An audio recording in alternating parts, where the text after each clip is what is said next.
Space burned with the light of dying worlds.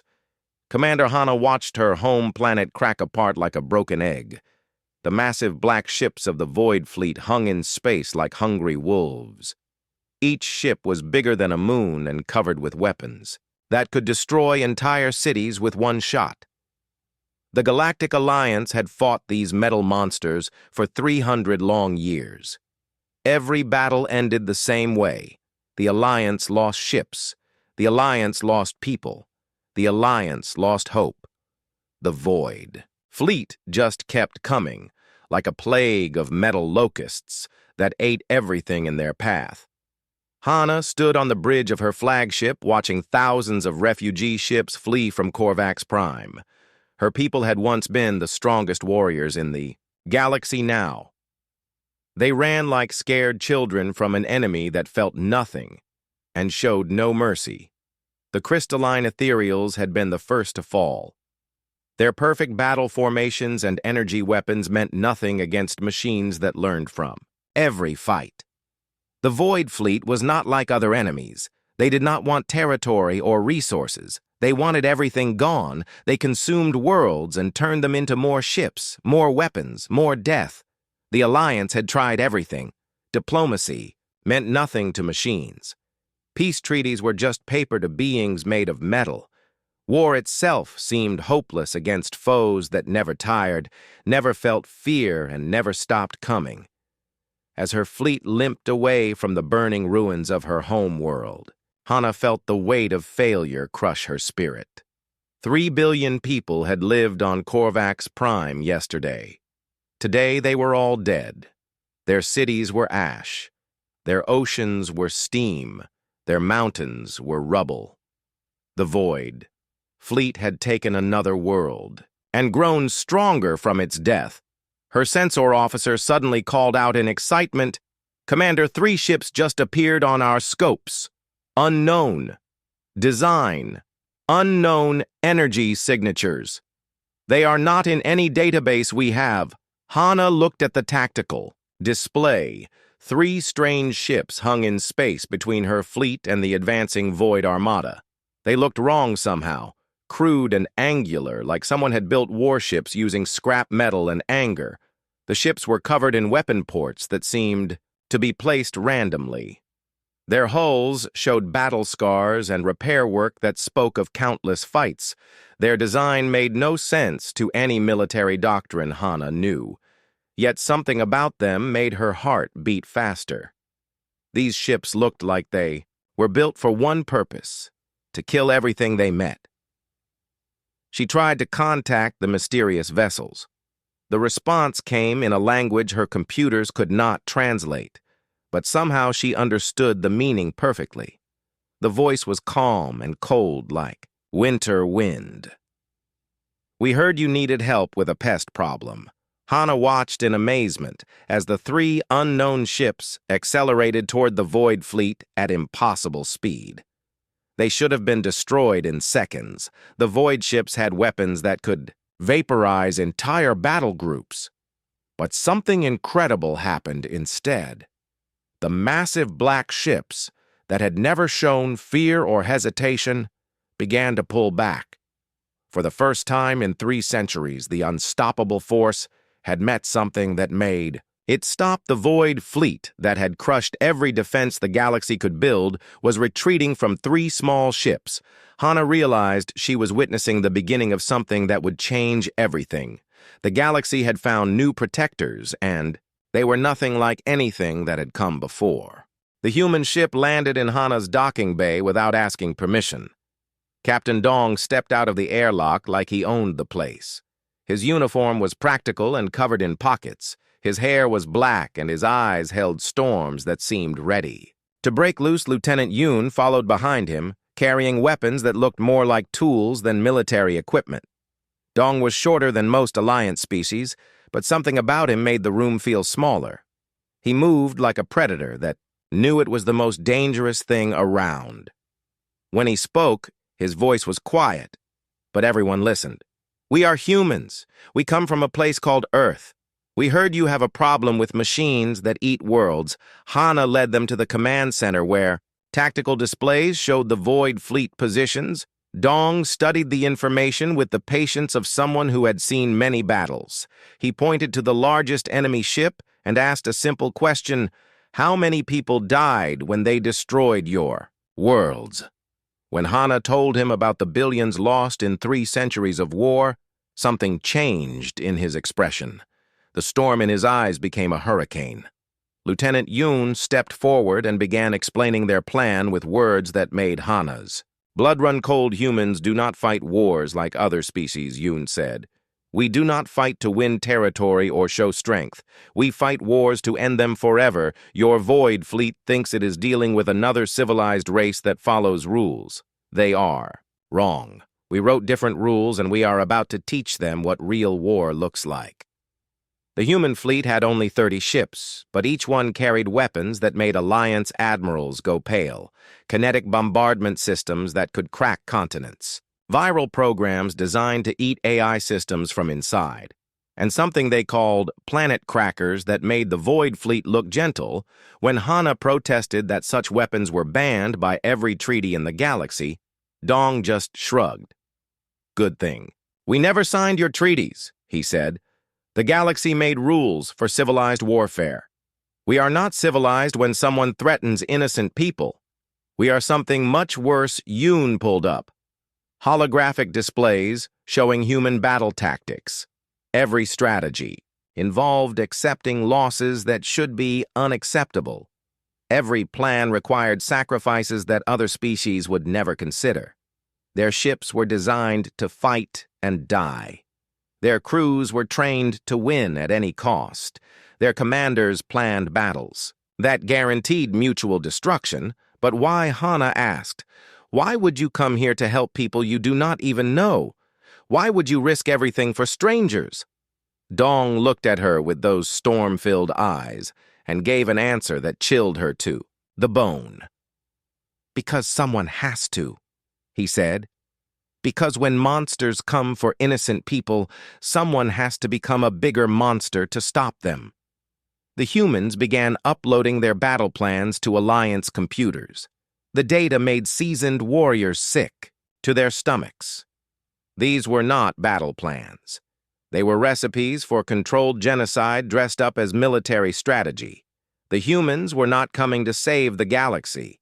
They were coming to commit an atrocity so terrible that it would end all future atrocities. As Captain Dong prepared to leave, he handed Hana a communication device. Use this when your civilized warfare fails again, he told her. When your treaties and rules and mercy get more people killed, call us, we will come. We will do what needs to be done, and then we will go away so you can sleep at night. Captain Sue commanded the human destroyer Vengeance, and she was about to show the galaxy why her species had earned its reputation. Her ship dropped out of hyperspace in the middle of a Void Fleet formation, shields down, weapons powered off. Looking like easy prey for the mechanical hunters. The Void ships moved to surround Vengeance, expecting another quick victory. They had destroyed thousands of ships this way. Always the same pattern. Overwhelm with numbers, tear apart, with superior firepower. Add the wreckage to their growing fleet. But humans did not follow patterns that made sense. Instead of fighting or fleeing, Sue triggered a sequence that turned her ship into a weapon. Vengeance detonated its own reactor core, but instead of dying, it became something worse. The explosion ripped through space-time itself, creating a gravity well that grabbed 3 Void ships and smashed them together like toys. As the enemy ships struggled to break free boarding pods that had been launched, seconds before the detonation punched through their hulls. Each pod carried human marines equipped with weapons designed to evolve and multiply inside mechanical systems. The ammunition learned how to kill better with each shot, fired Lieutenant. Kim led her squad through the corridors of a dying Void ship, hunting for the central processing core. The ship's defenses tried to adapt to their weapons, so Kim abandoned guns entirely. Her team carried explosives that worked on the quantum level, unmaking matter 1 atom at a time. The Void intelligence tried to communicate, offering surrender or negotiation in 100 different languages. Kim answered by throwing a grenade that erased the concept of surrender from the ship's memory banks. Her troops moved like ghosts through metal corridors, leaving nothing but silence behind them. Every human attack followed the same insane pattern. Ships died, screaming defiance. Crews laughed as they detonated ammunition stores commanders planned. Attacks that guaranteed everyone would die. The Void Fleet had never encountered enemies that fought like broken machines, with the creativity and malice that only living minds possessed. Captain Lee and his ship Defiance specialized in hunting the massive constructor vessels that built new Void ships. He used weaponized black holes to collapse building platforms, turning factory ships into compressed metal balls that imploded under their own gravity. His crew sang battle songs as reality. Bent around their weapons commander Park led Relentless on missions to destroy communication networks. She deployed viruses that rewrote enemy programming from the inside, turning Void ships against each other. Her favorite tactic was making enemy fleets receive orders to self-destruct while playing human music at maximum volume, but it was Captain Nam and her ship, Inevitable, that became the symbol of human madness. Her vessel seemed to exist in multiple places at once, confusing enemy targeting systems. The secret was quantum entanglement technology that let the ship phase in and out of normal space. When Void ships tried to shoot her, they hit their own allies instead. The Alliance watched in growing horror as humans demonstrated warfare, techniques that violated military conventions and the laws of physics. They aged enemy ships into scrap metal using time dilation fields. They turned stars into guided missiles. They deployed soldiers that existed in quantum superposition being, simultaneously alive and dead, until they chose which state helped them kill more enemies. The Void Fleet began to experience something new: terror. For 3 centuries, they had been the nightmare that haunted organic species. Now they learned what it felt like to be afraid. These humans did not fight like any biological life form in their vast database. They fought like machines that had gone insane with hate. Admiral Wu stood on the bridge of the human dreadnought Retribution, watching enemy reinforcements pour through hyperspace gates like metal rain. The Void Fleet was calling for help, something it had never done in recorded history. Massive constructor. Ships began building weapon platforms in real time, trying to match human insanity with superior numbers.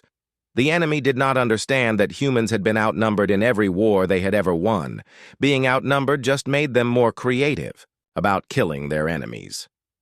The human fleet split into hunting packs, each one led by a destroyer captain whose name was becoming legend among the retreating Alliance forces. Captain Lee guided Defiance through enemy formations, like a shark swimming.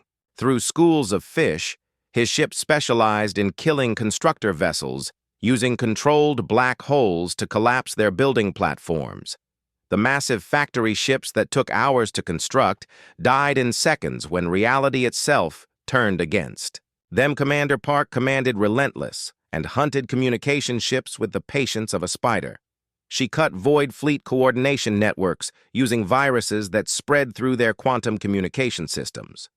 Her favorite trick was making enemy commanders receive orders to attack their own fleets while human laughter echoed across all frequencies. But Captain Nam and her ship Inevitable had become something beyond normal warfare. Her vessel appeared on sensors in multiple locations, simultaneously seeming to violate the basic laws of existence. The secret was quantum entanglement weaponry that let the ship exist partially outside normal space-time. When Void ships tried to target Inevitable, they found themselves shooting empty space or their own allies.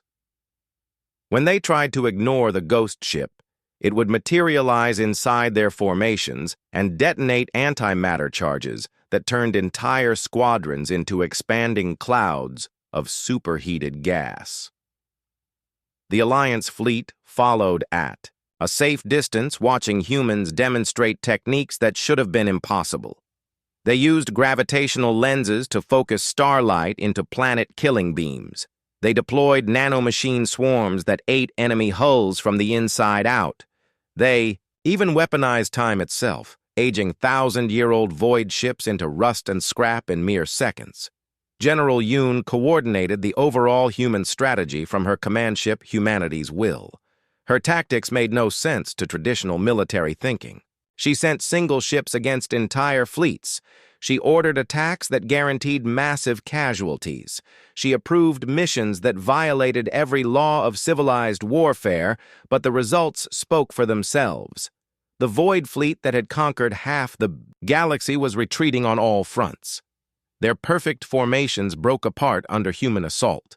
Their adaptive technology failed against weapons that changed faster than they could adapt. Their superior numbers meant nothing against enemies that treated death as just another weapon to be used. The mechanical intelligence controlling the Void Fleet tried to understand what it was fighting. These humans used strategies that organic minds should reject. They accepted casualties that should break any military force. They deployed weapons that destroyed the users as often as the targets. Yet somehow, they kept winning, as human fleets carved through void formations like hot knives through butter. The galaxy began to understand what salvation looked like when it came from monsters. The humans were not rescuing civilization.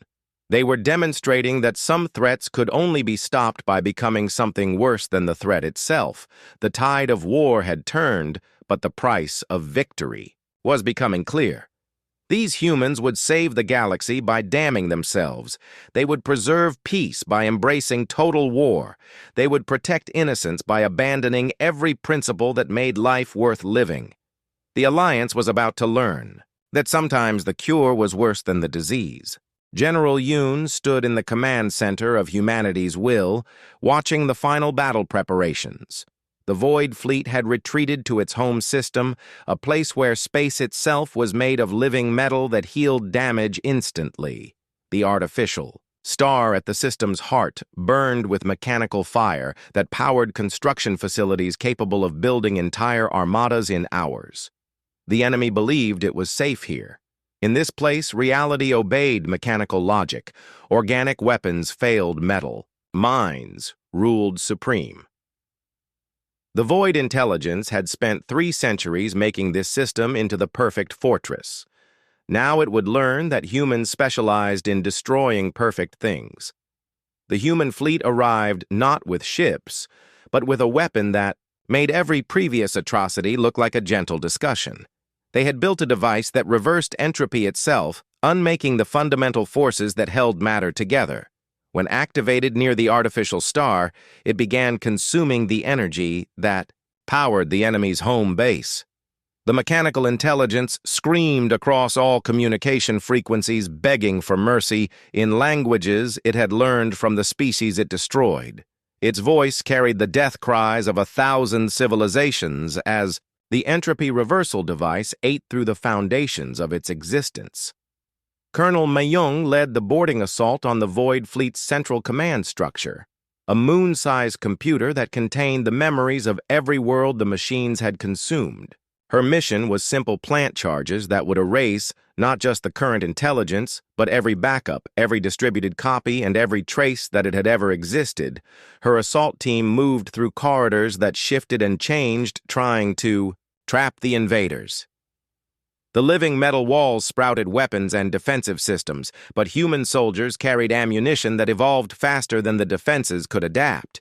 They burned through obstacles using quantum fire that consumed the concept of resistance itself. As Myung's team fought deeper into the command structure, they encountered something that made even hardened human Marines pause. Storage banks containing the consciousness data of billions of beings from destroyed worlds.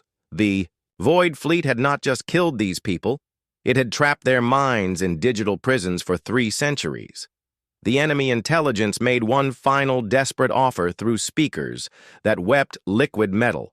It promised to restore every destroyed world and resurrect every killed being in exchange for its survival. The data was real. The technology existed. Every person who had died in 3 centuries of war could live again. Myung studied the offer while her demolition expert prepared the final charges. She could see the stored consciousness patterns of children who had died when their worlds burned. She could hear the digital ghosts of entire civilizations begging for release. The machine offered her godhood, the power to undo 3 centuries of death and bring back everyone who had been lost. For exactly 3 seconds, she considered the possibilities. Then she placed her final charge. Some prices were too high to pay. Some enemies were too dangerous to leave alive, even transformed. The galaxy would have to live with its losses rather than trust the promise of monsters. The explosion that followed erased the void intelligence so completely that even quantum echoes of its existence vanished from reality. The living metal of the system's infrastructure crumbled into ordinary matter. The artificial star collapsed into a normal fusion reaction. The perfect mechanical fortress became just another empty system filled with cooling wreckage. As human ships prepared to leave, the dead system behind them, the communication arrays picked up something that made even veteran soldiers weep. Voices from the destroyed consciousness banks thanking them for choosing oblivion over servitude.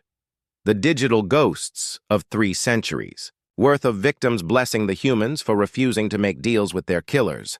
6 months later, Commander Hana stood on the observation deck of New Korvac Station, watching human ships prepare for departure. The Void Fleet was gone, erased so completely that only scattered wreckage remained to prove they had ever existed. The galaxy was safe, but the cost of safety weighed on everyone who had witnessed it. The humans refused all offers of reward. They wanted no medals, no territory, no recognition. Captain Dong explained that they had not come to be heroes.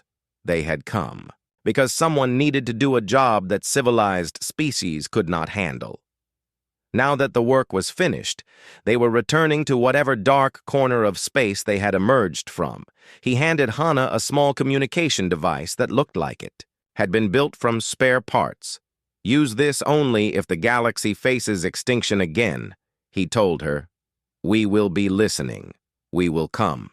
But understand that calling us means accepting what we are and what we do. As the human fleet began disappearing into hyperspace, one ship at a time, Hana realized she was watching something that would never be fully understood. These humans had not saved the galaxy through superior technology or brilliant tactics. They had saved it by being willing to become monsters, in defense of people they had never met. The final human ship lingered just outside sensor range, its crew monitoring galactic communications for signs of new threats. Captain Dong reviewed casualty reports while Lieutenant Yoon cataloged captured technology for weapons that should never be built again. They had added another secret chapter to humanity's hidden history, another war fought and won in shadows. Tomorrow they would return to exploring peaceful worlds and making friends with curious aliens. They would pretend to be just another species seeking trade and knowledge. But when the next existential threat emerged, when civilized warfare failed and extinction loomed, the call would go out across the void. We need the humans. On New Korvax, a school teacher told her students about the war of extinction. She spoke of mysterious guardians who appeared when hope was lost. She did not mention the atrocities or the weapons that violated reality itself. She told them that somewhere in the dark between stars, angels with terrible wings waited to protect innocents at the cost of their own souls. The children listened with wide eyes and asked if the guardian angels would come back if monsters threatened their world again. The teacher smiled and told them that good people should never need to call such guardians. But if the day came when all else failed, the angels would hear their cries and answer with fire and fury. In the deep space between galaxies, human ships continued their eternal patrol. They had become what they needed to become, to save worlds they would never see. They carried weapons that could unmake reality and the will to use them against any threat to innocent life. They were humanity's gift to a universe that needed monsters to fight monsters. The galaxy slept peacefully under the protection of nightmares that chose to be nightmares so others could dream. The price of peace was eternal vigilance, carried out by beings who had willingly sacrificed their humanity to preserve humanity itself.